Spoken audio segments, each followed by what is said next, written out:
కంటోన్మెంట్లో అయితే మొన్న లాస్యానందిత గారు చనిపోయారు. ఉప ఎన్నిక కూడా మళ్ళీ ఎమ్మెల్యే ఎన్నికలు అయితే వస్తాయన్నాయి. ఇప్పుడు బీఆర్ఎస్ నుండి నివేదిత గారు ఉన్నారు.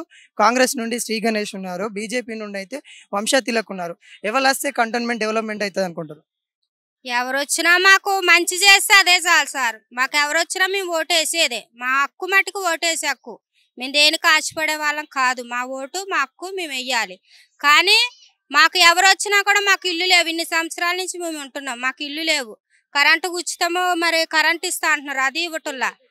మరి ఇంతమంది మాకు ఇల్లు లేక మేము ఎంతో ఒక్కొక్క ఇంట్లో 5-6 ఫ్యామిలీలు ఉంటున్నాం. మేము అట్టనే ఉంటున్నాం కానీ మమ్మల్ని ఎవరు పట్టించుకునే వాళ్ళు లేరు. కానీ మేము ఉంటాం మటుకే అట్టనే మేము బాధపడి ఇన్ని సంవత్సరాల నుంచి మేము ఇక్కడ ఉన్నాం. కానీ మా వాళ్ళకి చాలా మందికి ఇల్లు రాలేదు. ఉన్న వాళ్ళకే చాలా మందికి ఇల్లు ఇచ్చిండు కేసీఆర్ సార్. కూడా కొన్ని మంచి పనులే చేసిండ్రు. కానీ మాకు ఇంతమటికి చాలా మందికి మటుకు ఇల్లు రాలేదు. ఎక్కడున్నది అట్లనే ఉన్నది. మరి ఇప్పుడు బీఆర్ఎస్ రావాలంటారు, కాంగ్రెస్ రావాలంటారు, బీజేపీ రావాలంటారు? ఇక్కడ ఎమ్మెల్యే కంటే కేసీఆర్ సార్ రావాలనే కొంచెం ఉంది, ఆశ ఉంది. ఇప్పుడు సాయన్న కూతురు నివేదితను మరి ఎలా ఇక్కడ అయితే నివేదిత గారు అయితే ఉన్నారు, గెలిపించుకునే ఛాన్సెస్ ఉన్నాయా?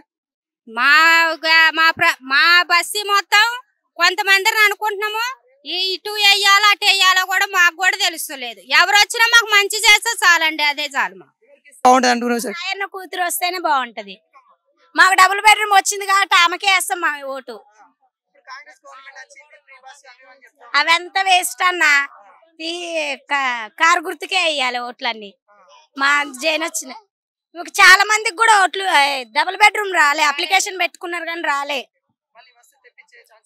ఉన్నాయంట, ఆమె వస్తే తెప్పిస్తుంది అని అంటున్నారు.